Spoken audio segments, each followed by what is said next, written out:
Dear listeners, si Miss CJ po ito. Muling nagbabalik para maghatid ng panibagong kwentong magpapakilig, mag-i-inspire at magpapainit sa hapon ninyo. Excited na naman akong samahan kayo sa mga ginagawa nyo ngayong araw habang kinukwento ko sa inyo ang isa na namang napakagandang kwentong sinulat para sa atin ng mahal nating si Verzo Lacram na pinamagatang Sekretarya ng Balong Bilyonaryo. Handa na ba ang mga earphones nyo? Kung oo, tara na. Simulan na natin ang kwento natin sa araw na ito. Hello, dear listeners! Si Miss CJ po ito. And welcome back to Miss CJ Stories Channel. Excited na naman akong samahan kayo ngayong araw sa mga gagawin nyo habang kinukwentuhan ko kayo ng isa na namang napakagandang kwento ng pag-ibig na sinulat ng mahal nating si Verzo Lacram na pinamagatang Sekretarya ng Balong Bilyonaryo. Handa na bang mga earphones nyo? Kung oo, tara na. Sabahan niyo ako at sisimulan na natin ang kwento natin sa araw na ito. Happy first anniversary, love. Alam mo, ikaw ang pinakamagandang dumating sa buhay ko. Sana madagdagan pang mga taong magkasama tayo. Mahal na mahal kita. Hindi mapigilang mapangiwi ni Martin nang marinig ang sinaad ng binatang nasa harap niya sa dalagang kasama nito. Base sa winikan ng binata, nobya nito ang dalaga. Thank you, love. Mahal na mahal din kita. Kontento na ako sa iyo. Wala na akong mahihiling pa. Tugon naman ng dalaga bago nito siniil ng halik ang pisngi ng nobyo. Napailing siya. Nang umalis na sa harap niya ang dalawa, umabante siya para umorder ng cake. Pero kahit bahagyang malayo na ang dalawa, rinig niya pa rin ang paglalambingan ng mga ito. At kaya hindi niya napigilan ang sarili niya. Nilapitan niya ang dalawa gamit ang mga nirarayuman na niyang tuhod. Hey, you two. Usal niya. Mabilis na huminto ang dalawa bago humarap sa kanya. Tawag niyo po kami? Tila nahihiwaga ang tanong ng dalaga. Ngumisi siya. Ayoko sanang abalahin kayo pero pwede bang magtanong? Ilang taon na ba kayong dalawa? Walang paligoy-ligoy niyang tanong sa mga ito. Sandaling nagkatinginan ng dalawa bago bahagyang natawa. May problema po ba kayo sa amin? Tanong ng binata. Wala naman. I'm just curious. Gusto ko lang malaman kung ano na mga edad niyo. Tugon ni Martin bago pumamulisa. 17 po ako, sagot ng dalaga. 18 naman po ako, sagot naman ng binata. Halos mahulog ang mga mata ni Martin sa narinig. Hindi niya alam ang magiging reaksyon niya ng mga sandaling yon dahil sa matinding gulat ni hindi niya namalaya na umalis na ang dalawa. Napakamura ng mga edad nito. Pero kung maglambingan akala mo mag-asawa na. Sunod-sunod na lamang siyang napailing dahil sa dismaya. Bumalik na lang siya sa pila niya bago tuluyang umorder ng cake para sa uniko iho niyang si Vince. Kaarawan nito ngayon, pero ayaw namang mag-celebrate. Kaya binilhan na lang niya ito ng cake para naman hindi maging ordinaryong araw ang ika-25th na birthday nito. Nang makauwi siya sa bahay niya, dumako agad siya sa kusina, kung saan namataan niyang tahimik na kumakain si Vince. Bumuntong hininga siya bago ipinatong sa harap nito ang binili niyang cake. Happy birthday, son. Bati niya sa anak. Thank you, Dad. Sinabi ko naman sa iyo na ayaw ko na mag-celebrate. Pero tiyan bumili ka pa rin ng cake. Today is no ordinary day for you, son. Pumayag na nga ako na hindi ka magkaroon ng party eh. Sinabi ko na rin sa iyo na ilalabas kita, ayaw mo pa rin. Ano bang gusto mong gawin ko? Magpatay mali siya ako knowing that today is your 25th birthday? May iritasyon niyang litanya. Pero imbis na sumagot, tiningnan lang siya ni Vince bago nagpatuloy sa pagkain. Malalim na napabuntong hininga si Martin bago umupo sa upuang nasa harapan ng anak. Vince, when? Malamig niyang usal. When? What do you mean, Dad? What when? Lumunok siya. Kailan ka maghahanap ng babae? 25 ka na, anak. Pero hanggang ngayon, hindi ko nararamdaman na may plano kang magkaasawa. Hindi ko nakikinita sa iyo yan, anak. Wala kang dinadalang babae rito sa bahay natin. Vince, you don't have to be scared. Kung may dadaling ka mang babae rito, hindi ako magagalit. Matutuwa pa nga ako. I don't know what happened. Was it because of your mom? Nawala lang siya, naging cold ka na. 10 taon na rin ang nakalipas nang maging biyudo siya matapos sumakabilang buhay ang asawa niya. Namatay ito dahil sa sakit na breast cancer. Pero kahit ganun na katagal na nawala ang asawa niya, kahit kailan, ay hindi siya naghanap ng bago. Mahal niya pa rin ang asawa, kahit na maraming babae ang nagkakandara pa sa kanya. Ayokong pag-usapan, Dad. Paulit-ulit na lang tayo sa ganitong eksena nakakasawa na. Concern lang ako para sa'yo, Vince. Ano bang plano mo? Tumandang binata? Sabihin mo lang sa akin para hindi na kita kulitin. Kasi sa totoo lang, nagsasawa na rin ako eh. Ayoko. Ayoko na lang na mag-isa ka kapag nawala ako. Remember, son, I'm 50 years old. Hindi na pa bata ang daddy mo para... So you're telling me you're gonna die? Iritadong tanong ni Vince. No, son. I'm still strong, okay? Ang gusto ko lang, makita kang masaya kasama ang babaeng mahal mo. Para rin naman sa yung ginagawa ko eh. Iniisip lang kita dahil ikaw ang tanging meron lang ako. Aside from Manang Fe na sanggol pa lang nandiyan ka na. Dad, I told you, kung para sa akin darating yun. Ayokong maghanap ng kahit sino, ayokong pwersahin ang sarili ko na maghanap ng babaeng magmamahal sa akin. Gusto ko dumating siya sa buhay ko in a way na kapag nakita ko pa lang siya, mamahalin ko na. Kung papwersahin ko ang sarili ko, magmumukha lang akong tanga. I'm sorry, Dad. At tumayo na si Vince bago dinala sa lababo ang pinagkainan. Thanks for the greeting and for the cake. Anito pa bago tuluyang lumisan sa kusina. Napailing na lang at napabuntong hininga si Martin. Hindi niya mabilang kung ilang beses na ba niyang pinilit ang anak pero sa huli, ganito at ganito pa rin ang nangyayari. Imbis na matuwa, nadismaya na lang siya. Dinaig pa ni Vince yung dalawang kabataang nakasabay niyang bumili ng cake sa shop kanina. Sa murang edad masaya na sila sa relasyon nila pero ang anak niya mukhang balak yatang tumandang binata. Muli siyang napailing upang hindi masayang ang cake na binili niya, kumain na lang siya pero dahil sobrang tamis, nakakailang subo pa lang siya sumuko na agad siya. Ganito yata talaga kapag tumatanda na, mabilis nang maumay sa mga bagay-bagay, lalo na sa pagkain. Inilagay na lang ni Martin ang natirang cake sa ref bago napagpasyahan na pumanhik na sa kanyang silid. Pero saktong palabas siya. Bigla namang pumasok si Manang Fe, ang kasambahay niya sa bahay na yon. Martin, nandito ka na pala? Ay teka, ipaghahanda kita ng. No, I'm good, Manang Fe. Nakakain na ako. May binili akong cake para kay Vince. Nasa ref. Kumain ka. Salamat, Martin. Nga pala. Total, at ayaw namang ipagdiwang ni Vince ang kaarawan niya ngayong araw. Ipinagluto ko na lang siya ng paborito niyang menudo. Naaawa na kasi ako sa kanya. Bahay at trabaho lang siya. Ano na kaya mangyayari sa batang yon? Thank you, Manang Fe. Mukhang nagustuhan niya yung niluto mo. Walang natira doon sa plato niya. Anya bago bahagyang natawa. Sa katunayan, nag-aalala rin ako para sa kanya. Pero ayoko naman siyang masyadong pwersahin. Ayoko siyang magalit sa akin eh. Baka sa susunod niyan, masanay na tayo sa kanya. Ang gusto ko lang naman makahanap siya ng babae na mamahalin niya. Martin, nandito lang ako. Kung kailangan mo ng tulong para kay Vince, huwag kang mahihiya. Napatango na lang siya. Sandali pa silang nag-usap ni Manang Fe bago siya tuluyang umalis sa kusina. At nang makarating siya sa silid niya, dumiretso siya agad sa kama. Ibinagsak niya ang sarili sa kama habang nag-iisip kung ano ang pwede niyang gawin para hindi tumandang binata ang uniko iho niya. Kinabukasan, pagkamulat pa lang ng mata ni Martin ay dumiretso agad siya sa banyo upang maghanda na para sa kanyang trabaho bilang isang CEO ng sikat na automotive company dito sa Pilipinas. Nang matapos ay nagbihis na siya ng kanyang business attire. Sinigurado niyang maayos ang pagharap niya sa salamin bago bumaba sa unang palapag. Nasaan si Vince, Manang Fe? Is he still asleep? Salubong niya sa matandang kakalabas lang sa kusina. Tumango ito. Oo, Martin. Tulog pa si Vince. Pero nakahanda na ang almusal kaya kumain ka na. No, I'm not hungry. Sa opisina na lang ako kakain. Thanks, Manang Fe. Take care. Hindi na niya hinintay na sumagot ang matanda. Dinako na niya ang pinto bago lumabas. Sa kagamit ang kanyang sports car, umalis na siya patungo sa kanyang kumpanya. Makalipas ang ilang minuto, nakarating na siya roon. Good morning, Sir Martin. Inform ko lang po kayo na may meeting po kayo mamayang 10 a.m. Bungad agad sa kanya ng sekretarya niyang si Faith nang makalabas siya sa kanyang private elevator. Sandali niya itong pinagmasdan bago naglakad patungo sa kanyang opisina. I thought bukas pa. Malamig niyang tanong. No sir, ngayon po yun. You canceled it yesterday. Ang sabi niyo po i-reschedule ko siya ngayong 10 a.m. Sagot ni Faith sa kanya habang sinusundan siya. Nang makarating siya sa opisina, dinako niya agad ang lamesa.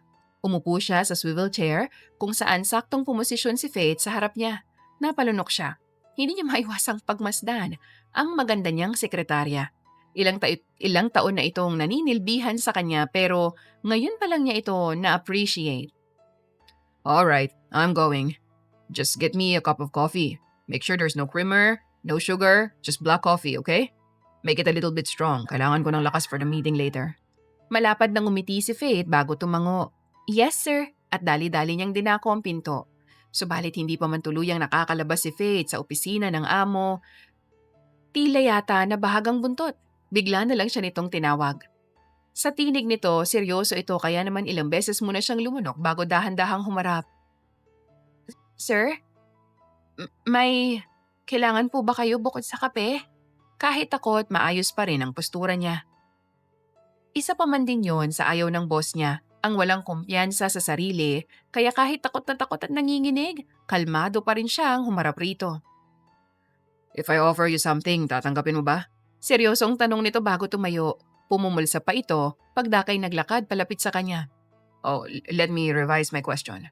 Kung o-offeran kita ng malaking halaga ng pera to do something for me, tatanggapin mo ba? Sabay ngisi nito. Muling napalunok si Faith. Ano po yun, sir? Ano pong gagawin ko? Mahinang tumawa si Martin. Simple lang. Kunin mo ang loob ng anak ko and be his girlfriend. Parang mahuhulog ang mga ni Faith sa narinig. Napipi siya habang diretsyong nakatingin sa mga mata ng amo niya. Walang isang salitang namutawi mula sa lalamunan niya dahil sa gulat. Ano, Faith, tatanggapin mo ba? I'd like to offer you 10 million. Not enough? Name your price. Seryoso talaga ang boss niya. Buong akala niya nagbibiro lang ito, pero base sa mukha at mananalita nito, totoo at seryoso ang sinasabi nito. 10 milyon?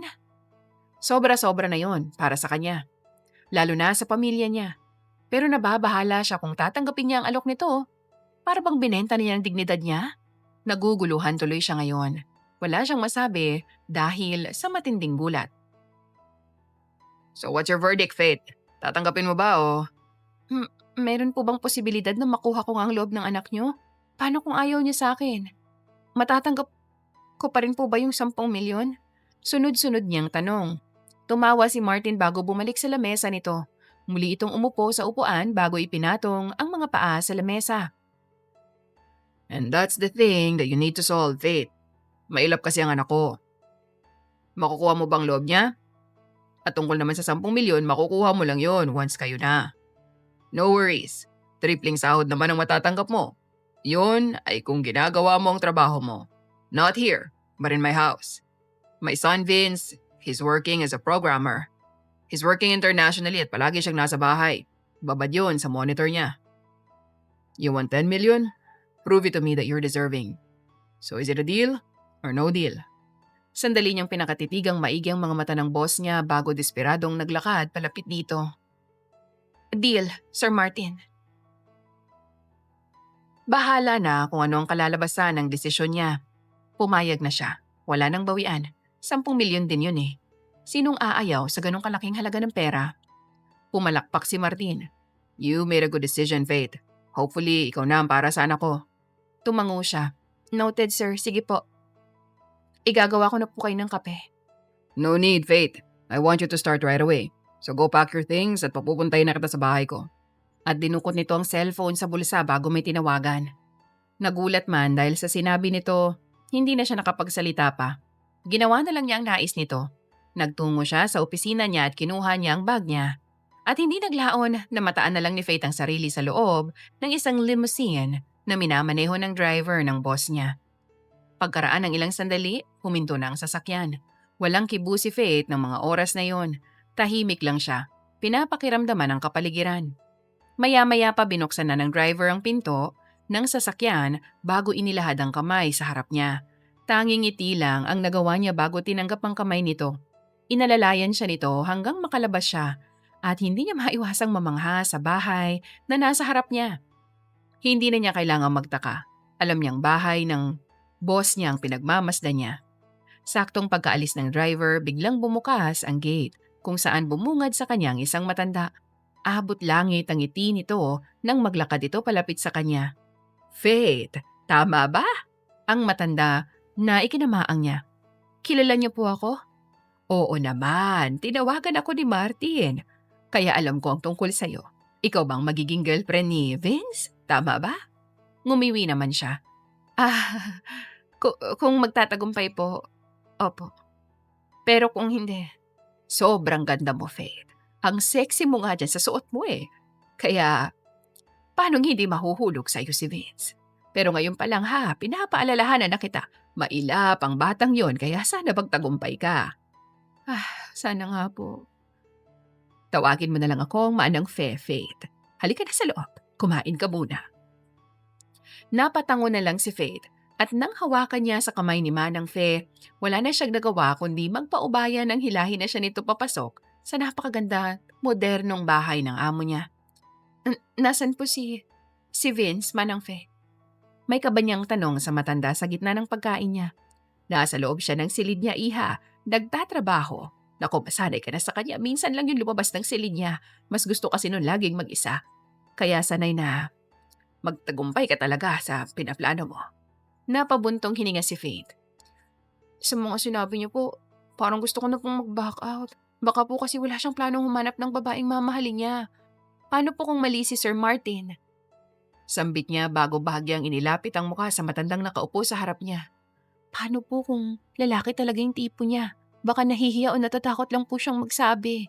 Bulong niya nang sa gayon ay walang makarinig sa kanya. Mabilis na tumawa ang matanda.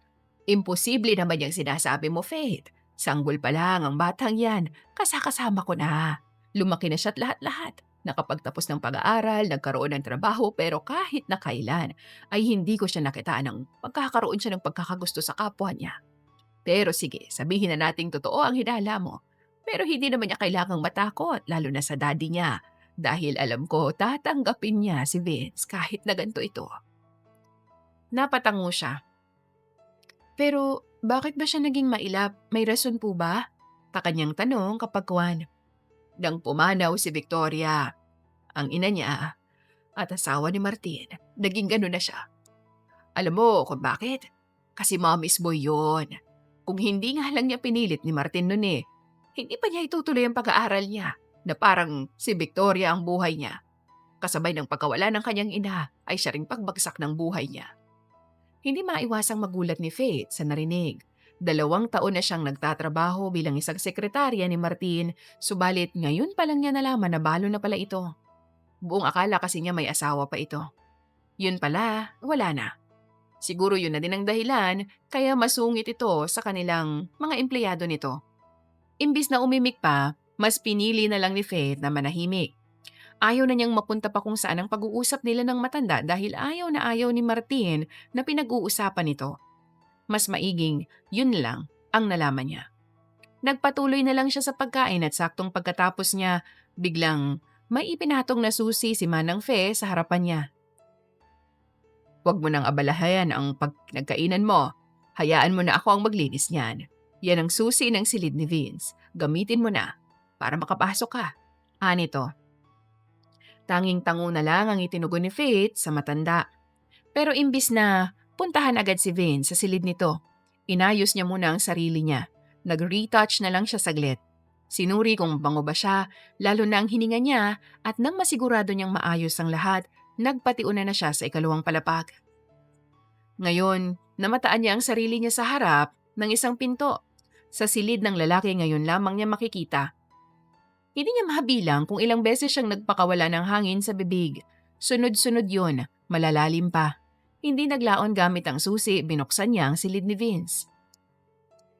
Manang Faye, I told you, bababa na lang ako para kumain. Alam mo namang ayokong kumain dito sa kwarto, baka langgamin ako.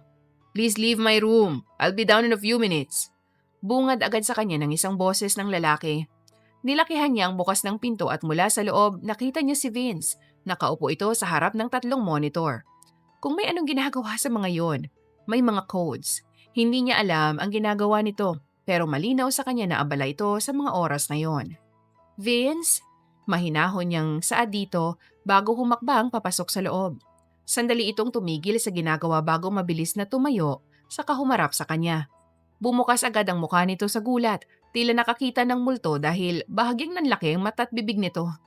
Who the hell are you? What are you doing in my room? Malamig nitong tanong sa kanya. Payak siyang ngumiti kahit nanginginig ang mga labi. Your father sent me here.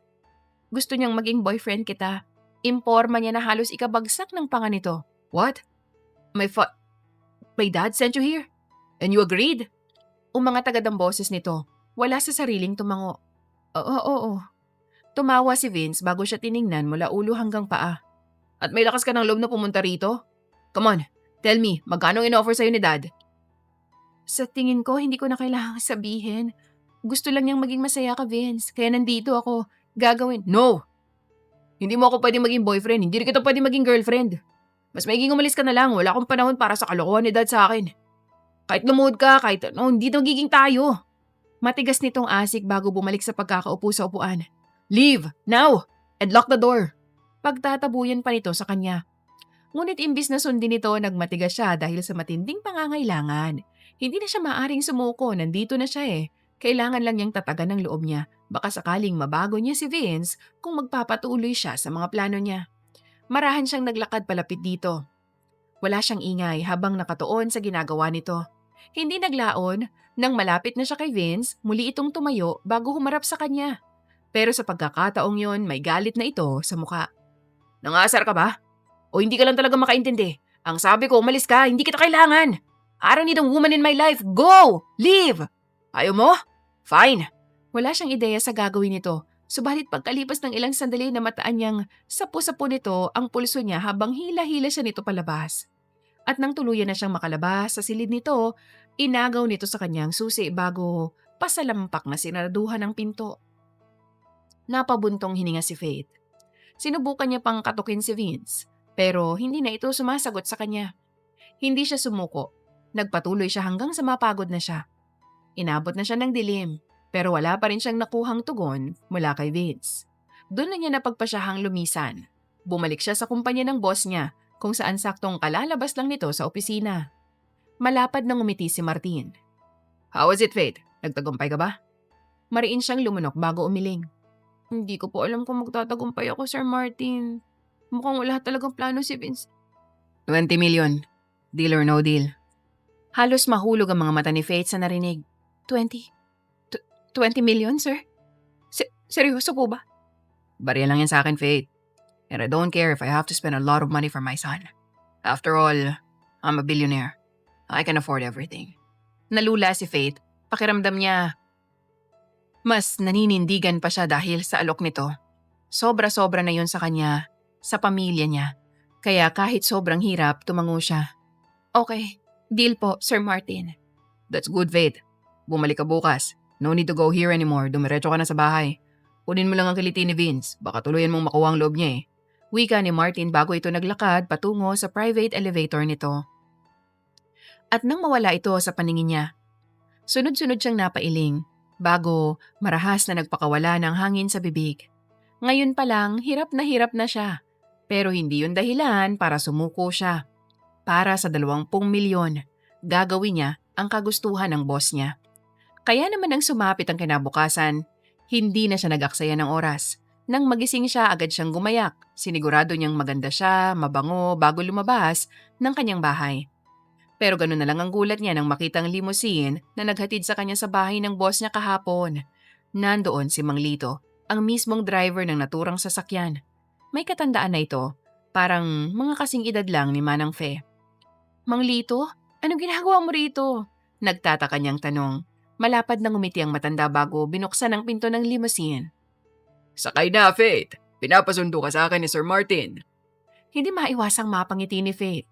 Bakit parang ang bait yata ng boss niya? Siguro dahil sa plano nilang dalawa. Hindi lang siya makapaniwala sapagkat kilala ito sa pagiging masungit. Mabuti na lang talaga't nagtagal siya bilang sekretarya nito. Yung mga dati kasi wala pang isang linggo nagre-resign na dahil hindi nila makayang ugali ni Martin. Salamat po, Mang Lito. Ang tanging nasabi ni Faith bago pumasok sa loob ng mamahaling sasakyan ng boss niya. Nang isarado ng matanda ang pinto, sumampa rin ito bago yun pinaandar patungo sa bahay ni Martin. Habang nasa biyahe, hindi niya maiwasang kabahan dahil ganun ulit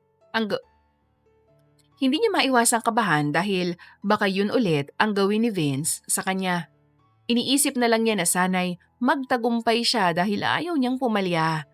Ayaw niyang mapunta sa wala ang effort niya para lang makuha ang halagang ipinangako ni Martin sa kanya. Kahit magmamatigas si Vince, gagawin niya pa rin ang lahat para makuha ang loob nito. Hindi nga naglaon, nakarating na sila. Pagkababa ni Faith sa sasakyan, pumasok agad siya sa loob kung saan bumungad sa kanya si Manang Fe. Ang aga mo, ganda. Pakiramdam niya na mulang pisngi niya sa tinura nito. Napakamot siya ng batok dahil sa hiya. Manang Fe naman, hindi naman po. Ayaw mo ba na tawagin kitang ganda? Bakit naman? Sa totoo lang, ikaw ang pinakamagandang pumasok dito sa bahay ni Martin. Mas lalo siyang nahiya. Hindi niya alam ang sasabihin dahil pakiramdam niya nalulunod ng laway ang lalamunan niya. Sunod-sunod siyang lumunok bago pinilit ang sarili na kausapin ng matanda. Manang, si Vince po, nasan po siya? Tanong niya. Kaya ka maaga dahil kay Vince. Nako ganda, kakaalis lang ng batang yon. Hindi ko alam kung saan paroroon. Talaga po? Wala po ba siyang sinabi kung anong oras siya babalik? Naiiling niyang tanong. Hindi ko na inaasahang magsasabi ang batang yun sa akin, ganda. Kaya wala akong masasabi sa iyo. Pero para hindi naman sayang ang punta mo rito, bakit hindi mo dalang puntahan si Martin sa gym, sa ikalawang palapag? Nandito po si Sir Martin? Oo, gusto mo bang ihatid kita sa kanya? Hindi na po. Ako na lang po ang pupunta sa kanya. Tumango ang matanda. Umakyat ka lang sa ikalawang palapag. Kumaliwa ka, diretso lang, tapos kanan. Tapos ang nag-iisang pinturoon, yun na ang gym. Nakangiting tumango si Faith sa matanda bago nagpasalamat. Pumanhik na siya sa ikalawang palapag bago sinunod ang direksyong sinabi ni Manang Fe. At nang makita niya ang naturang pinto, nilapitan niya yon. Marahas muna siyang nagpakawala ng hangin sa bibig bago yun binuksan. At mula sa loob, nakita niya ang napakalawak na gym. Punong-puno ito ng iba't ibang kagamitan na ginagamit sa pag-iensayo. Pero ang mas napansin niya, ang amo niya, si Martin. Nakahiga ito sa bench habang binubuhat ang barbell. Wala itong pang-itaas, tanging shorts at rubber shoes lang ang suot nito, kaya tanaw na tanaw niyang maskulado nitong pang-itaas.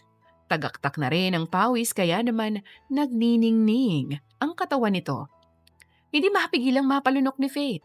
Hindi niya inaasahan na ganito pala ka-hot ang amo niya.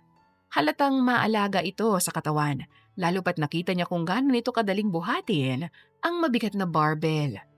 Gusto niya pa nga sanang abalahin ito pero naisip niyang wag na lang kaya naman tahimik niyang isinara ang pinto. Subalit, nang ilalapat niya na yon, biglang umeko sa tenga niya ang tinig ni Martin. Come in, Faith. Nito. Hindi na po sir. Ayoko na po kayong… I don't care, just come in.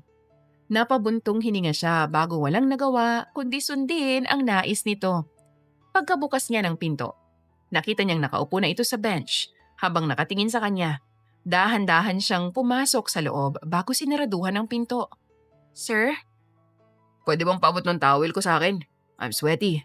Turo nito sa nakabunto na tuwalya sa hindi kalayuan. Tumango siya bago lumapit sa mga yun. Kumuha siya ng isa. Saka naglakad palapit kay Martin. At nang iaabot niya na yun dito, hinawakan nito ang kamay niya bago tuluyang kinuha ang tuwalya. Napakagatlabi siya sa ginawa nito. Why are you here? Hindi ka naman pupunta rito nang walang rason, di ba? Bulalas nito habang pinupunasan ng pawis ang katawan. Yung totoo, hindi niya maituon ang atensyon niya sa sinasabi nito dahil nagagambala siya sa ginagawa nito. Ngayong napakalapit na niya rito, mas lalo siyang napatitig sa katawan nito na parang bakal kung tatangkain niyang tusukin. Hey, Faith, kinakausap kita. Why are you here? Sa pagkakataong yun tumayo na ito habang matamang nakatingin sa kanya. Tungkol po kay Vince? Aray! Hindi na natapos ni Faith ang sasabihin nang bigla niyang makagat ang ibabang labi niya. Dinilaan niya yun at napagtanto niyang nagdurugo yun dahil sa lasa. Something's bothering you, Faith. Nakangising usal ni Martin bago lumapit sa kanya hanggang sa halos isang dangkal na lang ang layo nila sa isa't isa. Ayoko na mag-assume, pero ako bang rason kaya nakagat mo labi mo? Tila may pangasar pa nitong tanong bago inangat ang kamay at walang pasabing ikinuskos ang hinlalaki nito sa ibabang labi niya. At ang nakakagulantang, isinubo nito ang daliring yun. It tastes good. Sabi pa nito Natigalgal siya. Sir, anong ginagawa? Kinagat ni Martin ang ibabang labi bago ngumisi. Tasting you, Miss De Los Reyes. Tugon nito bago hinapit ang katawan niya. Nahulog ang panga niya sa ginawa nito. Hindi siya makapagsalita dala ng gulat. At dahil matangkad ang boss niya, ramdam niya sa kanyang tiyan ang pagkalalaki nito. Unti-unti nang nagigising. Mas lalo siyang natuliro, lalo pat ramdam na niyang mainit na tensyon sa pagitan nilang dalawa. One question, Miss De Los Reyes. Will you love my son? Sa sobrang lapit ng mukha ni Martin sa mukha niya, nalalanghap na niya ang hininga nitong amoy mint. Sa tanang buhay niya at sa mga taong nakasama nito sa opisina, eto ang unang beses na naranasan niya ito sa isang lalaki. Sa merong katandaan pa. Pero kahit may katandaan si Martin, sobrang gwapo pa rin ito. Kahit nga alam nitong ilang taon na ito, panigurado iisipin niyang mga nasa 30 lang ito. Sir? Just answer my goddamn question, Miss De Los Reyes. Asik nito habang kakaiba na ang titig sa kanya. Hindi ko po alam, Sir Martin. Wala sa sarili niyang tugon. So pinanghihinaan ka na ng loob? Nakangisi nitong tanong sa kanya. Hindi naman po. Hindi ko lang sigurado kasi hindi po madaling makuha ang loob niya. Ayoko naman pong sumuko dahil kailangan ko po yung pera. I told you, mailap ang anak ko. Hindi madaling makuha ang loob niya. Kahit pumasok ka pa sa butas ng karayo, mabibigo ka lang. So, ibig niyo po bang sabihin, dapat sumuko na ako? Nakakunot noon niyang tanong. May pangaasar na ngumiti si Martin bago nito hinapit ang katawan niya hanggang sa halos magdikit na ang mukha nila. Tila na estatwa si Faith ng sandaling yon. Hindi siya makagalaw kahit halos nagkakadaduling-duling ng mga mata niya sa lapit nila sa isa't isa. Kahit ang paghinga ng boss niya, nasasalo niya. Hindi ko sinasabi na sumuko ka, Faith. Ang sinasabi ko, matatagalan pa bago mo makumbinsi si Vince. Kasi kung hindi, I have a better idea. Po? Ano po yun? Tanong niya bago lumunok. Hindi ito sumagot sa kanya. Nanatili itong tahimik habang nakatitig sa mga mata niya. Pakiramdam ni Faith ay nagliliyab ng tensyon sa pagitan nilang dalawa ng mga oras na yon. Hindi na siya makahinga ng maayos. Maya-maya pa bigla na lang siyang sinunggaban ni Martin ng mapusok na halik sa mga labi niya. Sa gulat nanlaki ang mga mata niya. Pero dahil sa init na bumabalot sa katawan niya, imbis na itulak ito, hinayaan niya lang ito. Lumipas ang ilang sandali, namataan na lang niya ang sarili na tumutugon na sa uhaw nitong mga halik. Aminado siyang hindi tama itong ginagawa niya dahil boss niya ito. Pero hindi niya magawang makontrol ang sarili niya. Ramdam niya ang paglagablab ng kapaligiran nilang dalawa dahil sa mas lumalalim pang pagpapalitan nila ng laway.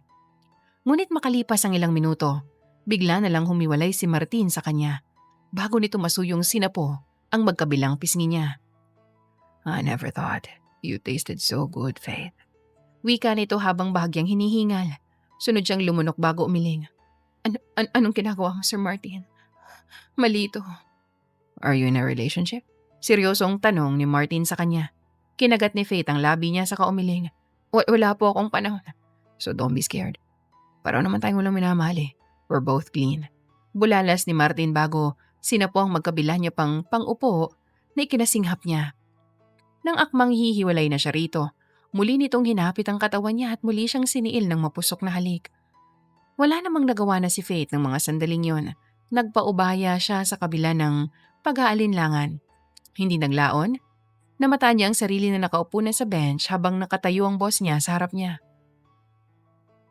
Kailan ka uli nakipagrelasyon, Faith? Tanong ni Martin kapag kuwan. Matagal na po. Nung college pa lang. Good to know. No worries. Everything will be alright, okay? Usal nito bago dahan-dahang ibinaba ang suot na shorts. At dahil tayong-tayo ang alaga nito, pumilandit yon.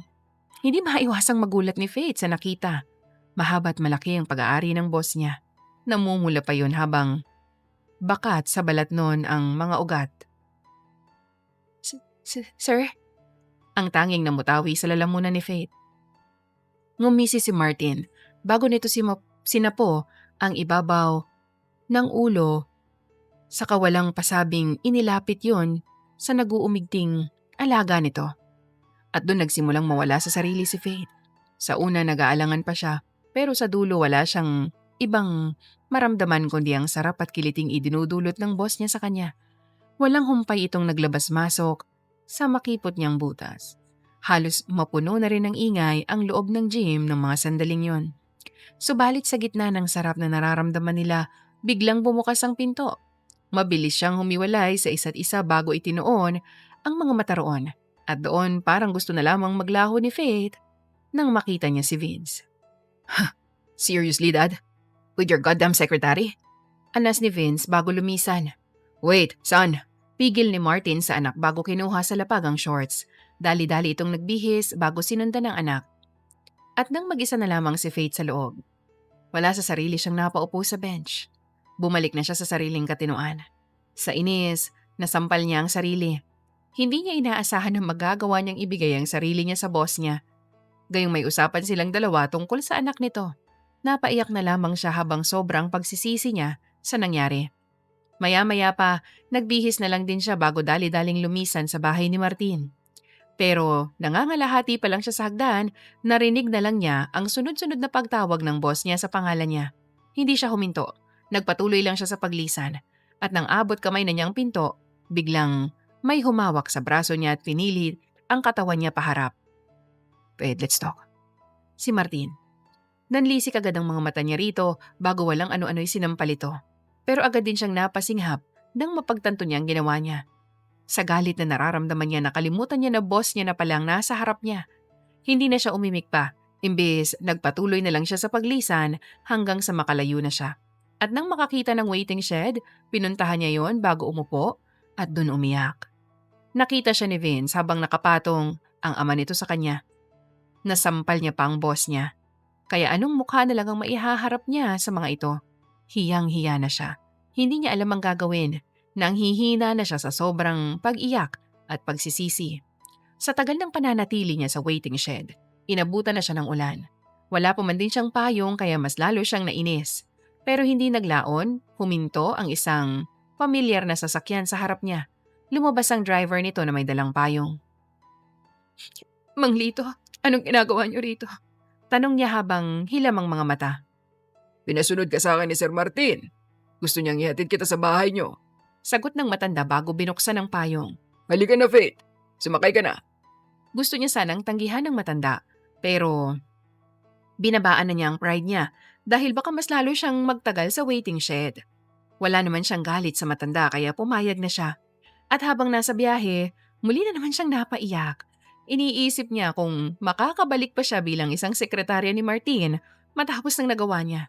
Pero kailangan niya munang lakasan ng loob niya kung sakaling makaharap niya ito. Buong gabi, walang ibang inisip si Faith kundi ang nangyari sa kanilang dalawa ni Martin at kung paano nasaksihan ni Vince yun. Umangat na ang haring araw. Hindi pa rin siya nakakatulog. Imbis na matulog, napagpasyahan na lang niyang gumayak upang harapin ang buhay bilang breadwinner ng pamilya niya. Magtatrabaho siya. Babalik siya sa kumpanya ni Martin sa kabila ng pangambang nararamdaman niya. Anak, hindi ka ba mag-aalmusal bago umalis? Tanong ng ina niya nang magpaalam na siya rito. Wala po akong gana, ma. Kung magutom man ako, may pagkain naman po dun sa kumpanya. May kape rin po dun. Tugon niya habang peking nakangiti. O siya, sige, mag-ingat ka na lang ha. Ayoko lang kasing makitang parang wala kang gana, anak. Kung napapagod ka sa pagtatrabaho, magpahinga ka. Ayos lang naman. Napuyat lang po ako sa dami ng ginawa kong trabaho, ma. Huwag ka pong mag-alala. Ayos lang po ako. Anya bago nakipagbeso sa kanyang ina. Sandali pa silang nag-usap bago siya tuluyang umalis sa bahay nila. At nang makarating sa kumpanya ni Martin, halos kumawala ang puso niya sa kanyang dibdib dahil sa matinding kaba. Marahan siyang naglakad habang mahigpit ang pagkakahawak niya sa handle ng bag niya. Parang naninibago siya sa kapaligiran niya. Hindi niya maproseso ang mga nakikita niya na sa tuwing may tumitingin sa kanya, pakiramdam niya'y hinuhusgahan siya. Umiling siya at sinubukan na lang niya ang sarili na kalimutan kung ano man ang nangyari kahapon. Nilapitan na niya ang elevator na napupuno na, pero nang hahakbang na siya bigla na lang may sumingit sa kanya. Nagpapapadyak si Faith sa inis nang umangat ng elevator pataas. Nilapitan niya ang isa pa pero ganun din, puno na. Nairita siya, hindi niya alam ang gagawin. Nang biglang isang tinig ang tila umeko sa mga tenga niya. Faith. Dahan-dahan yung binalingan ni Faith at hindi kalayuan sa harap ng pribadong elevator. Nakatayo ang taong hindi niya inaasahan na makikita niya ng ganitong oras. Ito rin ang taong kahapon pa laman ng isip niya. At ito rin ang taong kinakatakutan niya. Sir Martin? Sumabay ka na sa akin. Mahinahon nitong alok sa kanya bago nito pinindot ang buton ng elevator na tanging ito lang ang pwedeng sumakay. Ano, sasabay ka ba o patatalsikin kita bilang sekretarya ko? Tanong nito na tila may pagbabanta pa bago pumasok sa loob. Sa takot kahit nag-aalinlangan, tumakbo siya hanggang makapasok sa loob. Nang magsara ang elevator, kumalukip-kip si Faith sa sulok habang bahagyang nakatalikod sa boss niya. O bakit parang ayaw mo ako makita, Faith? Tanong nito. Palihim siyang napabuntong hininga bago nilakasan ang sarili sa kahumarap dito. Nang magtama ang mga mata nila, pakiramdam niya muling nanumbalik sa kanyang mga nangyari kahapon. Dali-dali siyang tumalikod. Hiyang-hiya at takot na takot. Narinig niya ang mahinang pagtawa ni Martin. Dahil ba to kahapon? Yung nangyari between us? Or yung pagsampal mo sa akin? Opo, sir. Sorry po, hindi ko po sinasadyang masampal kayo. Nadala lang po ako sa emosyon ko. Anya habang nakatitig sa lapag. And what were you thinking? Papatawarin kita? Hell na. Bakit kita patatawarin kung sa side ka nakatingin? Are you apologizing to me or to the floor? Masungit nitong bulalas. Muling napabuntong hininga si Faith bago tinatagan ang sarili. Nang masigurado niyang kaya na niya, humarap siya muli kay Martin. Nakatanaw ito sa kanya. Malamlam ang muka. Hindi ito makikitaan na may galit sa kanya na nakatulong kay Faith para bahagyang mawalang takot na nararamdaman niya. Sir Martin, sorry po. Hindi ko po talaga sinasadya yun. Nadala lang po talaga ako. Hiyang-hiya po kasi ako dahil... Huwag mo nang isipin si Vince. Hindi naman immature ang anak ko para mag-isip ng kung ano-ano. O magbigay ng mali siya ron. Hindi siya galit, Faith. And there's no reason for him to be mad at me or at you. Balo na ako, I can do that. Paano po yung plano natin? Sigurado. Wala na yung plano, usapan natin. Hindi ka na babalik sa bahay ko para kunin ang loob ng anak ko. Mas lalo lang siyang naging matigas nang makita niya yung ginawa natin. Siguro dapat ko na talagang tanggapin na hindi ko na pwedeng kontrolin ng anak ko. Puso niya yon at siya lang ang magpapasya kung sino man ang mamahalin niya o hindi. And you, Faith, maybe you're not meant for my son. At tungkol sa ginawa mong pagsampal sa akin, it's fine. Hindi naman ako nasaktan. Mabilis na bumakas ang pagkadismaya sa mukha niya.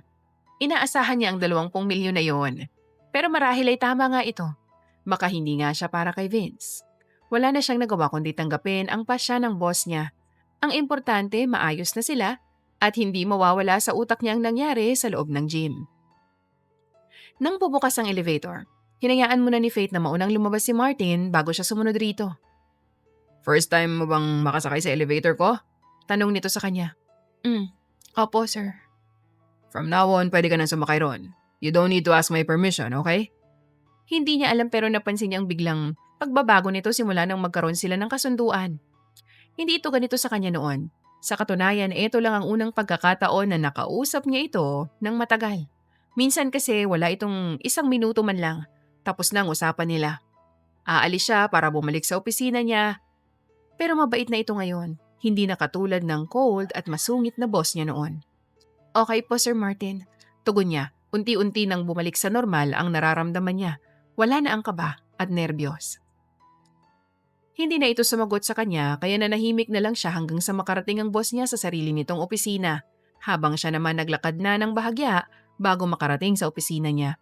At nang bubuksan na niyang pinto, bigla na lang tinawag ni Martin ang pangalan niya. Sir? Baling niya rito. Don't think negatively. And don't stress yourself. Just enjoy the day and be happy. And you should smile, always. Pagkatapos tuluyan na itong pumasok sa loob ng opisina nito. Napamaang si Faith dahil sa tinura ng boss niya. Hindi siya makapaniwala na sasabihan siya nito noon. Nagbago na nga ito kaya parang naninibago na rin siya rito ngayon. Hindi na niya namalayan na abot tenga na palang ngiti niya. Sunod-sunod siyang umiling bago pumasok sa loob ng opisina niya habang hindi pa rin nawawala sa isip niya mga sinabi ni Martin sa kanya kanina. Puyat siya at wala pang kain. Pero tila nawala ang pagkaantok at gutom nang maramdaman niya yon dahil doon.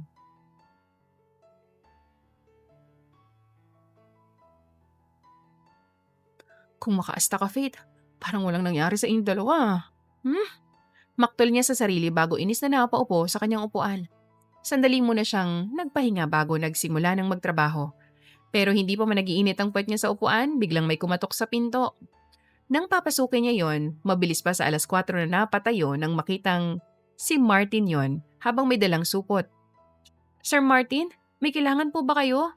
Imbis na sumagot, naglakad lang ito palapit sa kanya bago ipinatong sa lamesa niya ang hawak nitong supot. I brought you food just in case you haven't eaten yet. Bagamat malamig ang tinig nito, ramdam niya roon ang pag-aalala nito sa kanya. Malakas ba ang radar nito para maramdaman niyang umalis siya sa bahay na ni walang tubig o walang laman ang tiyan niya? Pero sa loob-loob niya, hindi niya maiwasang mapangiti dahil talagang nagbago na nga ang boss niya. Hindi ito ganito dati. Ngayon lang talaga. Kaya hindi niya maproseso ang kabaitan nito sa kanya ngayon. Nako sir, nag-abala pa po kayo. Pero salamat po ah. Bababa po sana ako sa cafeteria para kumain pero dahil dinala niyo na po ako. Salamat po. Mas masarap yan kaysa sa mga pagkain sa cafeteria. Sambit nito bago naglakad palabas. Kape po sir, gusto niyo po bang ipagtimpla ko kayo ng kape? Pahabol niya pa rito. Huminto ito bago humarap sa kanya. I'm fine, thank you. Buong ngiti nitong sagot bago tuluyang lumisan. Natuliro si Faith. Wala sa sarili siyang napaupo pabalik sa kanyang upuan. Ang bait-bait na talaga nito ngayon. Marahil ay eto ang simula na maging magaan pagtatrabaho niya rito sa kumpanya. Sa pagbabago ng boss niya, naway mabawasan na ang stress na pinagdadaanan niya. Subalit kung ang buong akala niya ay isang beses lang ito magiging mabait sa kanya, nagkamali siya. Lumipas ang maraming araw, hindi na zero si Martin sa pagbibigay ng kung ano-ano sa kanya. Bukod sa pagkain, binibigyan din siya nito ng mga mamahaling bagay, lalo na ng bulaklak. Minsan nga kakapasok pa lang niya sa opisina, nakapatong na agad ang bulaklak sa lamesa. Mas lalo ring naging malambing sa kanya ito kaya gulong-gulo na siya. Hindi na rin siya nito binibigyan ng mabibigat na trabaho, kaya hayahay na ang buhay niya ngayon.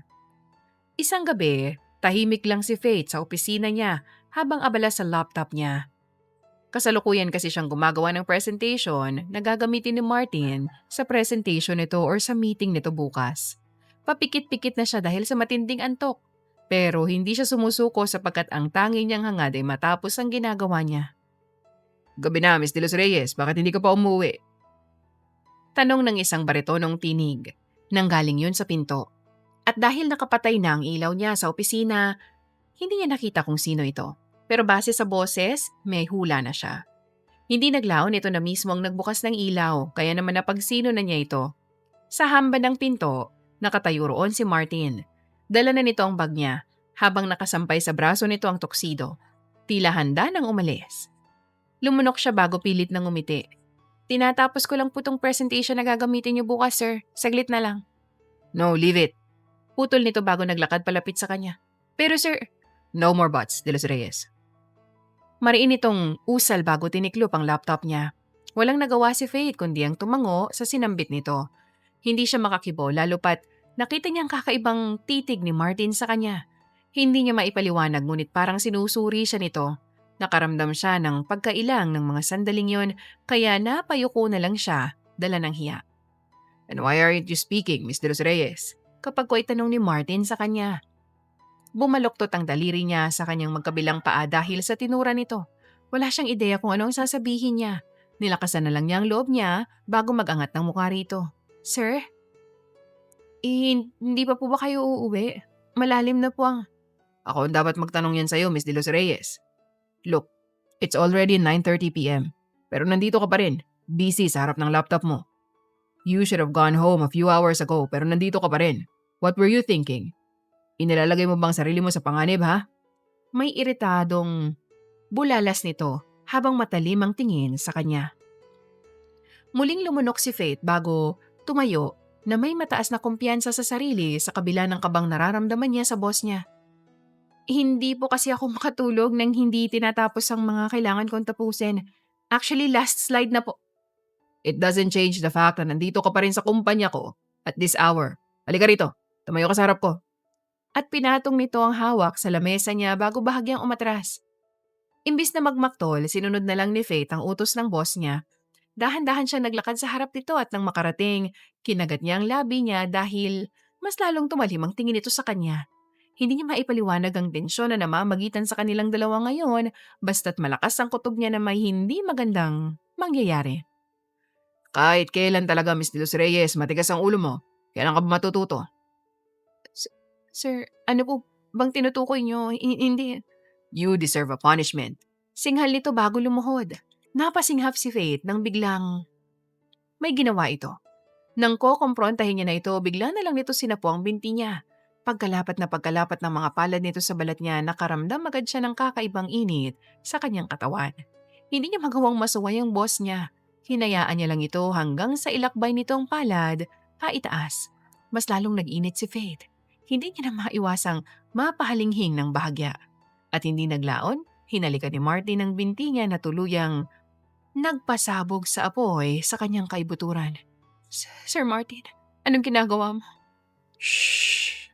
Just feel my presence, Miss De Los Reyes. You'll feel the heaven later. Nanahimik na lang siya ng mga sandaling yon. Wala siyang ibang magawa kundi pakiramdaman ang ginagawa nito sa kanya. At kahit gusto niya itong pigilan, hindi niya magawa sapagkat ayaw makisama ng sarili niya. Imbes, mas ginusto niya ang kapangahasang ginagawa ni Martin sa kanya. Lumipas ang ilang sandali. Ang simpleng paghaplos sa kanya nito ay nauwi sa mainit na pag-iisa. Sa ikalawang pagkakataon, muling inialay ni Faith ang sarili niya sa boss niya. Sa loob ng opisina niya, tanging pagdaing, paghalinghing at pag-uungol lang ang naririnig. Sinulit nilang sandaling yon hanggang sa marating nilang suktulan ng tagumpay. Walang imik si Faith habang nakahiga sa matigas na dibdib ni Martin. Nakatingin siya sa kawalan habang malalim ang iniisip. Hindi nagtagal, tumayo na siya para magbihis. Faith, I have something to tell you. Tura ni Martin. Sandali siyang nagpatay mali siya bago humarap dito. Ano po yun, Sir Martin? Matagal siya nitong tinitigan bago tumayo mula sa pagkakaupo sa couch. Mahal kita, Faith. Diretsahan itong saad na ikinalaglag ng mga mata niya. Po? Ano pong sinasabi niyo, sir? Faith, huwag ka na magpo sa akin. Am I that old? Well, okay, I'm 50.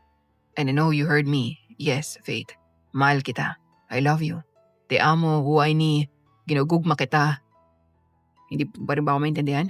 Wika nito habang malamlam ang muka. Baka sa mukha ni Faith ang matinding gulat. Hindi niya maproseso ang sinasabi nito. Kahit gusto niyang makapagsalita, hindi niya magawa.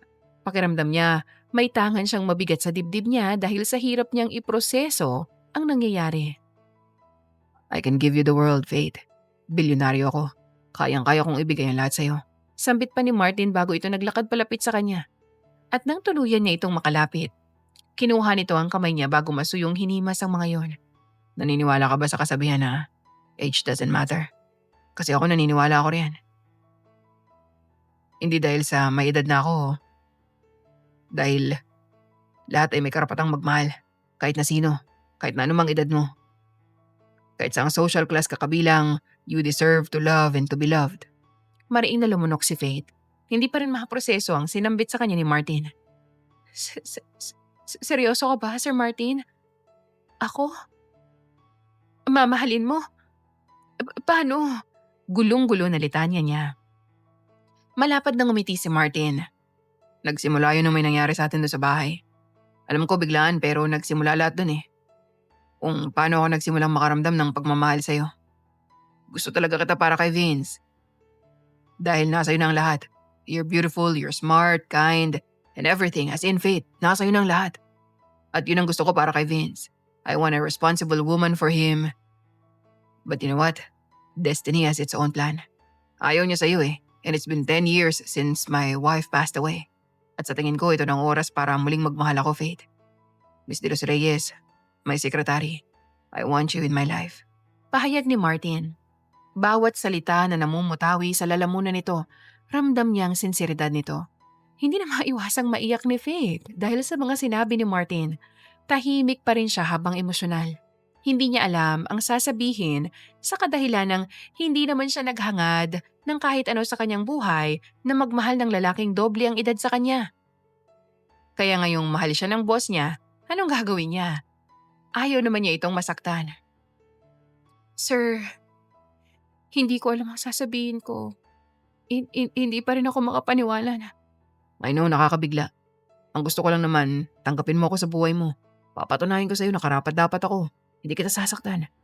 Kung nasaktan ka nun, hindi ko ipaparamdam sa'yo ngayon yun. Gagawin kong worth it ang bawat segundo na magkasama tayo. Just accept me in your life, Faith. Pangungusap na ito. Pero hindi kita mahal, sir. Paano kita tatanggapin kung... Denayaan mo akong manligaw hanggang samalin mo na ako. Anito, talagang desidido ito sa kanya. May punto ito. Kung hahayaan niya itong manligaw, pwede nitong patunayan ang sarili sa kanya. Pero kung wala talaga siyang maramdaman, baka hindi talaga sila para sa isa't isa. Ipinagtagpo man sila pero marahil ay nasa ibang dimensyon ang mga nakatadhana sa kanila. Tinuyo muna ni Faith ang mukha bago tumango. Pumapayag na akong manligaw ka sa akin, Sir Martin. Bumakas agad ang tuwa sa mukha nito. Parang bata itong tumalon bago mahigpit siyang niyakap. At habang magkalapat ang katawan nila, narinig na lang niyang paghikbi nito kaya naman inangat niya ang braso niya bago ipinulupot ang mga ito sa katawan nito para iparamdam dito na hindi nito nag-iisa, na nandito lang siya sa tabi nito.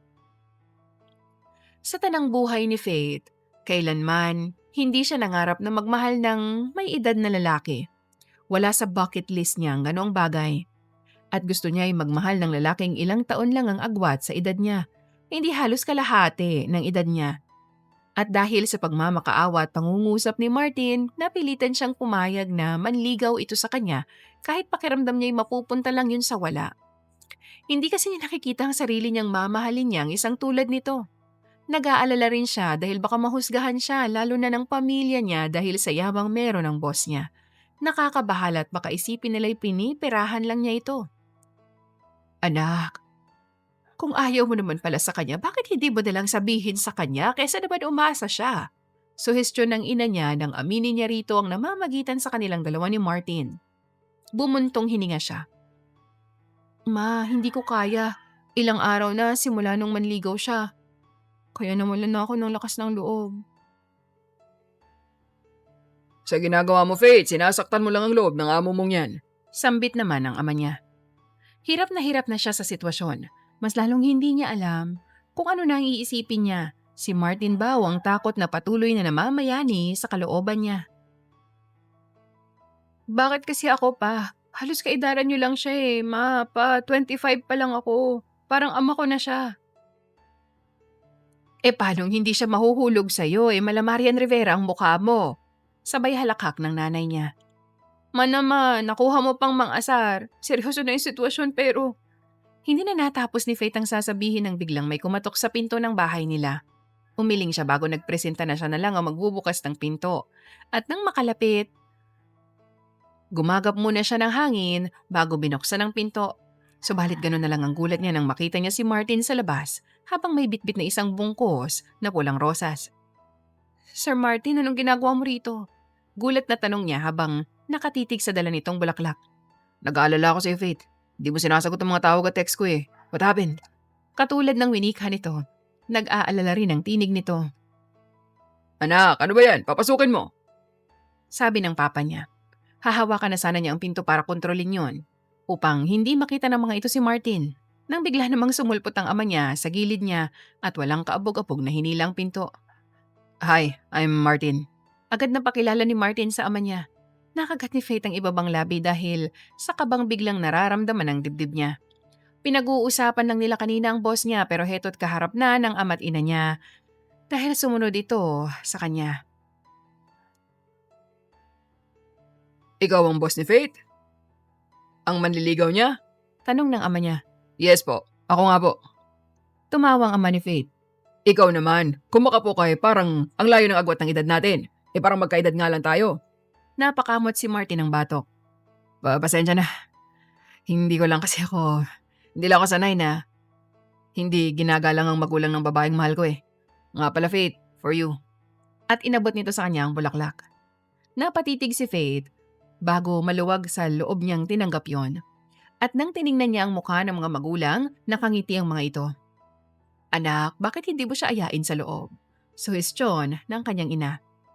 Kung hindi niya lang talaga kaharap si Martin, panigurado kanina pa siya umungot. Nagpanggap siyang masaya, kahit sa loob-loob niya ay nagpapanik talaga siya. Pasok ka sa loob, Sir Martin. Aya niya kay Martin. Thank you, Faith. Nga pala may dinala akong mga pagkain para sa inyo. At tumalikod si Martin bago naglakad pabalik sa sasakyan nito. Pinanood na lang niya ng mga sandaling yon. At hindi niya maiwasang magulat nang maglabas ito ng lechon sa sasakyan nito. Buong akala niya yun lang. Pero may iba pa itong mga dala na halatang mga mamahalin. Hindi na magkasya sa lamesa nila ang mga dala nito sa dami. Maski ang mga magulang niya at mga kapatid niya parang nananaginip sa mga nangyayari. Ngayon, nasa hapag silang lahat habang kasama si Martin na nakapwesto sa tabi niya. Ang dami naman ito, Martin! Hindi makapaniwalang sambit ng ama niya. Ayoko kayong magutom, lalo na si Faith. Sabay baling ni Martin sa kanya bago siya kinindatan. Hindi alam ni Faith ang magiging reaksyon. Ang tangi lang niyang nagawa ay ngitian ng boss niya kahit apaw na sa kanyang ulo ang kanyang hiya na nararamdaman. Martin, usapang lalaki to ah. Usapang hindi nakainom. Mahal mo ba talagang anak ko? Seryoso ka ba talaga sa kanya? Bakit siya? Anong nakita mo sa kanya na hindi mo nakita sa iba? At alam mo naman ang sitwasyon namin. Mahirap lang kami, ikaw mayaman, sikat, may impluwensya. Kaya anong laban namin sa'yo? Sunod-sunod na tanong ng ama kay Martin. Ngumiti si Martin. Naabot langit ang kumpiyansa sa sarili base sa mukha nito. Wala itong takot, kahit parang halos gisahin na ito ng ama niya. Nanatili siyang walang kibo.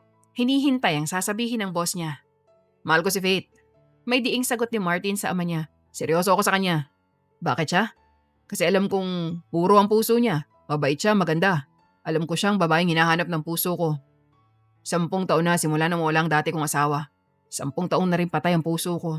Pero nang dahil kay Faith, binuhay niya to. Binuhay niya ako. Ang puso kong halos maging bato na sa tagal na hindi nagmamahal. Tunay kong mahal si Faith at walang ahad lang ng pagmamahal ko sa kanya. Kahit na ano pang estado sa buhay niyo. Litanya ni Martin.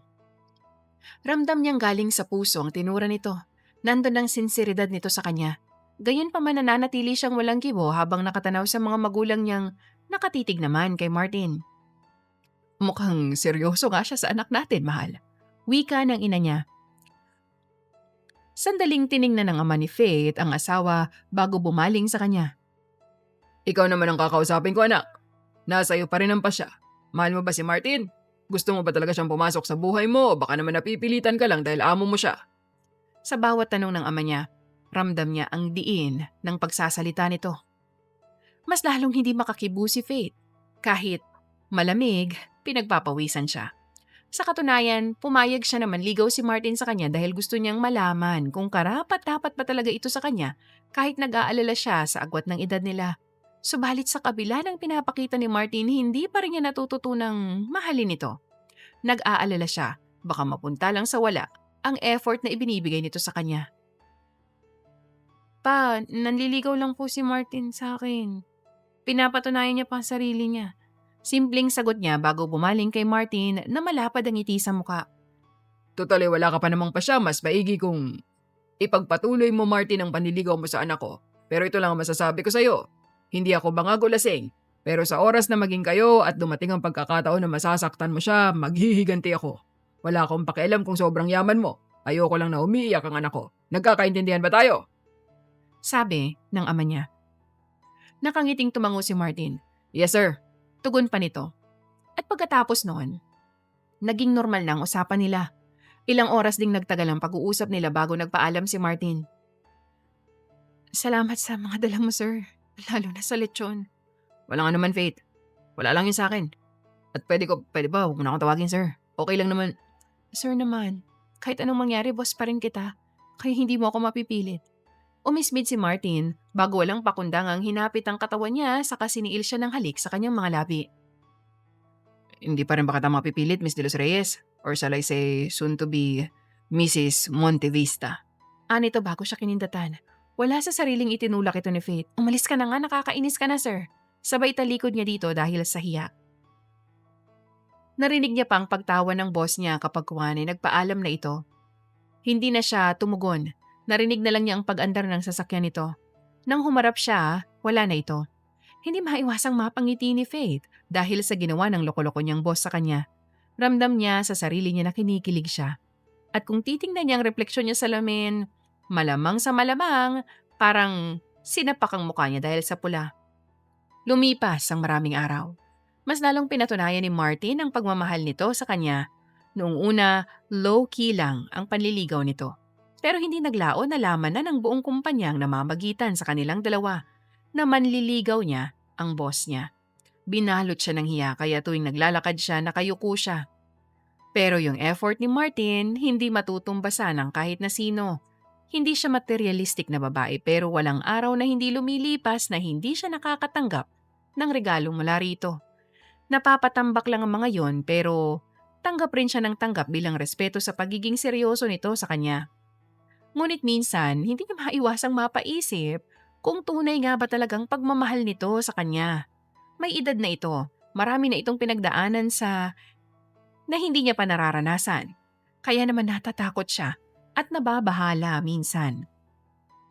Malas! Iritadong asik ni Faith bago nagpapapadyak nang biglang bumuhos ang malakas na ulan kung kailan naman palabas na siya ng kumpanya. At sa gitna ng frustrasyong nararamdaman niya, biglang huminto ang isang pamilyar na kotse sa harap niya. Bumaba ang bintana noon at sumalubong sa kanya ang gwapong mukha ni Martin.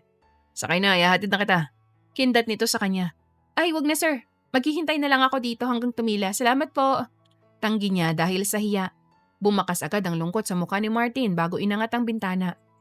Buong akala niya aalis na ito ngunit nagkamali siya. Laking gulat na lang niya nang bigla itong lumabas bago pumosisyon sa harap ng sasakyan nito.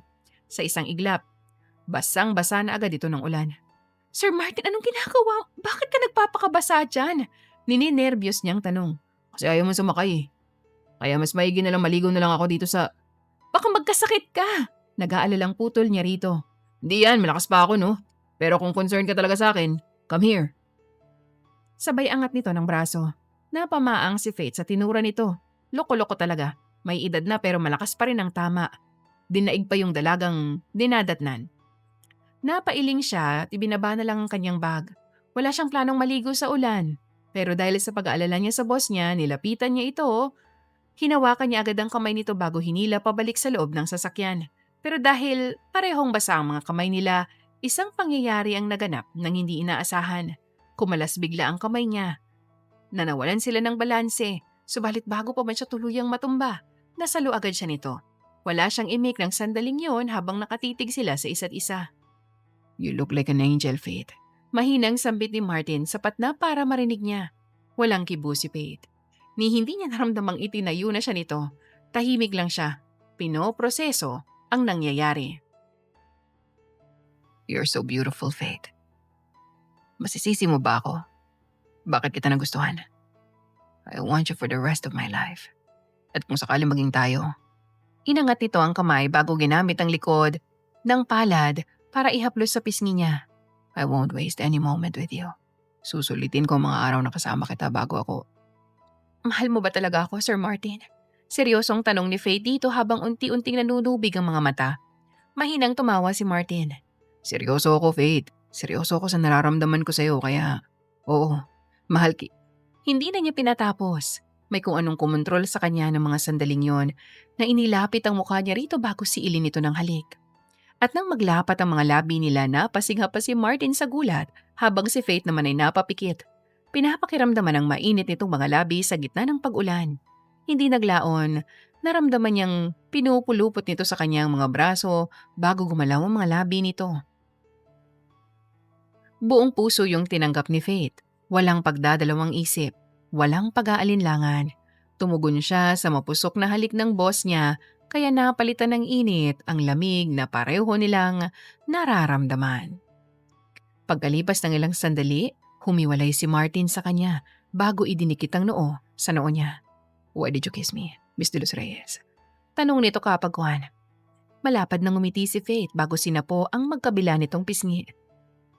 Mahal din kita, Sir Martin. Pag-amin niya. Sa wakas, napatunayan na nito sa kanyang sarili. Nang sandaling sambutin siya nito, Bigla na lang siyang may naramdamang kakaibang enerhiya sa kaibuturan niya. Naramdaman na lang niyang mahal na niya ito. Biglaan man kung titingnan, pero kahit paulit-ulit niyang kwestiyonin ang sarili, hindi pa rin talaga nawawala ang pagmamahal niya kay Martin. Kahit sinabi niya sa sarili na kahit kailan ay hindi siya iibig ng may edad, wala pa ring epekto. Nananatili ang puso niya sa lalaking hindi niya inaasahang mamahalin niya. Buong akala niya mapupunta sa wala ang effort nito. Pero heto, mahal na rin niya ito. Are you serious about this, Faith? Mahal mo rin ako? Tila hindi makapaniwala ang tanong ni Martin sa kanya. Mahina siyang natawa. Bakit? Ayaw mo? No way. Hindi na pwede. Nasabi mo na ha? Oh, thank God. Sinagot na rin ako ng babaeng mahal ko. Tuwang-tuwang wika nito bago siya mahigpit na niyakap. Napangiti na lamang si Faith ng mga oras na yon dahil mas naramdaman niya ang pagiging malambing ni Martin sa kanya. Mas gumaan ang nararamdaman niya para rito, kaya naman mas lalo siyang nahulog dito. Hindi naglaon, inaya na niya itong pumasok sa kumpanya nito dahil basang-basa na sila. Nang mahawakan nito ang kamay niya, pareho silang naglakad papasok. Subalit natigilan siya nang makitang nanunood pa lang mga empleyado ni Martin sa kanila. May ngiti ang mga ito sa mga mukha nila. Nahiya tuloy siya kaya nakayuko siya habang iginagaya niya si Martin patungo sa opisina nito. Here, take this. Abot sa kanya ni Martin ng tuwalya. Nakangiti siyang tumanggap. Salamat, sir. Martin. Just call me Martin. Tumango siya. Salamat, Martin. Don't thank me, Faith. Ako dapat ang magpasalamat sa'yo. Kasi pinasaya mo ako ng sobra. Anito bago pinulupot ang braso sa katawan niya. Because of you, mas gusto ko nang mabuhay ng matagal. Mahal kita. Mahal na mahal. Wika pa nito bago hinalikan ang tungkil ng ilong niya. Nagkamali ako ng inisip, Martin. Akala ko masaya lang ang lahat. Pero heto, mahal na rin kita. Salamat at hindi ka sumuko. Naghintay ka hanggang umamin ako sa'yo. At sa tingin ko, eto na ang oras para sabihin ko sa'yo. Oo, Martin. Sinasagot na kita. Thank you, Faith. Hiyaw nito bago siya binuhat. Natawa na lamang si Faith dahil sa ginawa nito. Umikot pa ito kaya mas lalong natawa siya. Imbis na pigilan si Martin, hinayaan niya lang ito dahil alam niya ngayon na ito ang naging nagpasaya sa kanya. Masaya din siya dahil napuna niya ang kalungkutan at pangungulila nito sa dati nitong asawa. At siya, handa na siyang maging asawa ng nag-iisang Martin Montevista ng buhay niya. Nang maging opisyal silang dalawa ni Martin, bahagyang napuno ng takot ang puso niya dahil sa anak nitong si Vince. Natakot siya at baka hindi siya nito tanggapin bilang asawa ni Martin. Pero nagkamali siya. Laking gulat na lang ni Faith na tinanggap nito ang relasyon nila kaya naman mas tumatag pang pagmamahalan nilang dalawa. Walang hadlang, ipinagpatuloy nilang nasimulan. Walang ibang ipinaramdam si Martin sa kanya kundi ang matindi nitong pagmamahal. Walang segundo, minuto o oras na hindi ito malambing sa kanya kaya mas lalo itong minahal ni Faith. Hindi naglaon nang ayain siya nitong magpakasal, maluwag sa loob niya itong tinanggap. Hindi na niya kailangan pang mag-alangan dahil taka na ni Martin ang puso niya. At sa ngalan ng Diyos, ikinasal sila sa simbahan. Doon sila nangako sa isa't isa na kahit anuman ang mangyari o harapin nilang pagsubok, ipagpapatuloy pa rin nilang pagmamahalan nila.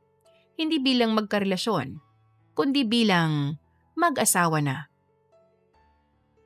My God, nasan ba si Vince? Iritadong tanong ni Martin habang pabalik-balik ito sa iisang direksyon sa loob ng silid na kinalalagyan nila.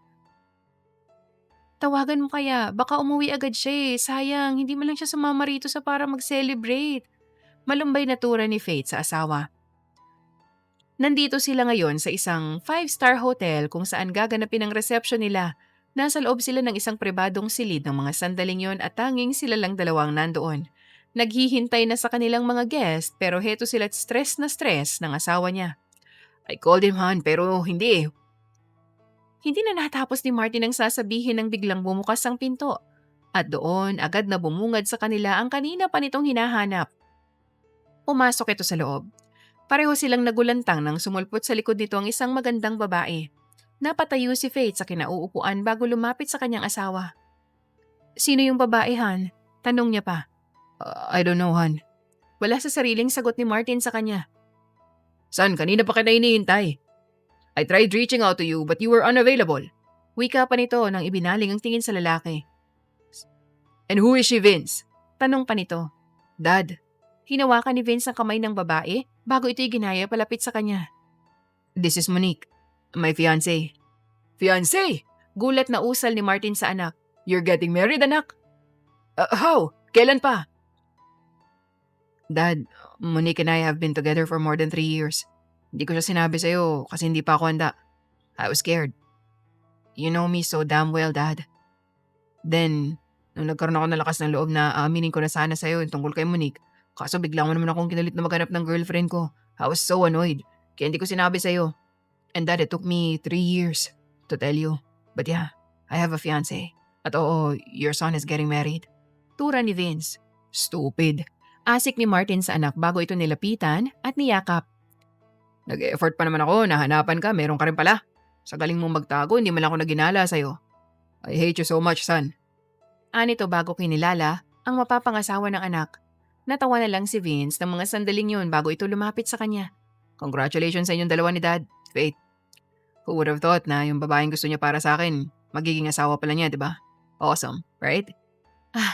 Kahit ako nagulat, Vince. Pero salamat, nandito ka. Don't thank me. Nga pala, I'm hoping na magkaroon ako ng kapatid ha. Sana, bago ako ikasal, meron na. Maghintay ka, Vince. Parating na siya. Putol ni Faith na ikinagulat ni Vince. Habang ang asawa naman niya napalingon din sa kanya na may gulat sa muka. Anong sinabi mo, Han? I'm pregnant, hon. Pag-amin ni Faith, dali-daling lumapit sa kanyang asawa. Kailan pa? Natawa siya. Simula nang humiling ako sa'yo na dapat yung manggang ibibigay mo sa akin, dapat ikaw mismo ang kumuha sa taas ng puno. Isang buwan na yun ah. Bakit? Surprise, Han. Umiling si Martin. Oh God, Han. Paano ko ma-enjoy yung party kung yung pagbubuntis mong iisipin ko? Hindi ko alam kung mawawala ako sa utak ko eh. But I'm happy, Han. Thank you. Sabay yakap nito sa kanya. You made me even more happy today. Napakaswerte ko sa'yo, Han. At umiwalay ito. Malapad siyang umiti. Maswerte rin ako sa iyo, Han. Sige na, lumabas na tayo. Baka hinahanap na tayo doon. Mamaya na lang ulit tayo mag-usap. That's better. Sambit ni Vince bago inaya ang fiancé niya palabas. Hinawakan naman ni Faith ang kamay ng asawa bago ito matamang tiningnan sa mga mata. This is it, Han. It's our showtime. To forever, Han. At inaya na siya ni Martin palabas ng silid. Sumilay ang malapad ng ngiti sa mukha ni Faith ng mga sandaling yon dahil sa sobrang kasiyahan. Ano pa nga bang hihilingin niya kung ganito nakaperpekto ang buhay niya kasama ang lalaking iniibig niya? Pero ika nga nila walang perpekto. Pero naniniwala siya na ang pagmamahalan nilang dalawa ay walang sino man ang makakatibag kahit pa kamatayan. Sa pagtanggap niya kay Martin, ay siya ring pagtanggap niya ng habang buhay na pangakong kahit na anong mangyari, sila pa rin. Para sa isa't isa. Malayo man ang agwat ng edad nila, malapit naman ang puso nila sa bawat isa. Ika nga nila, age doesn't matter. Na kahit triple pa ang agwat ng edad mo sa taong mahal mo, tatanggapin mo pa rin siya sa buhay mo. Basta't mahal mo. O kung hindi, turuan mo ang sarili mo. At kung hindi mo talaga kaya, magpa-seminar ka na lang sa nag-iisang Martin Montevista. Dear listeners, dito na po nagwawakas ang isa na namang kakaibang kwento ng pag-iibigan ni Faith at ni Martin. Kinilig ba kayo? Naway nasiyahan kayo sa kwentong handog namin sa inyo ngayong araw. Balik po kayo ulit para sa susunod na kwentong pagsasaluhan natin dito lamang sa Miss CJ Stories. Muli po ito ang inyong Miss CJ, nagpapasalamat sa patuloy niyong pagsupport at pagtangkilik sa mga kwentong handog namin para sa inyo. At naway makasama namin kayo muli sa susunod na kwento. Paalam!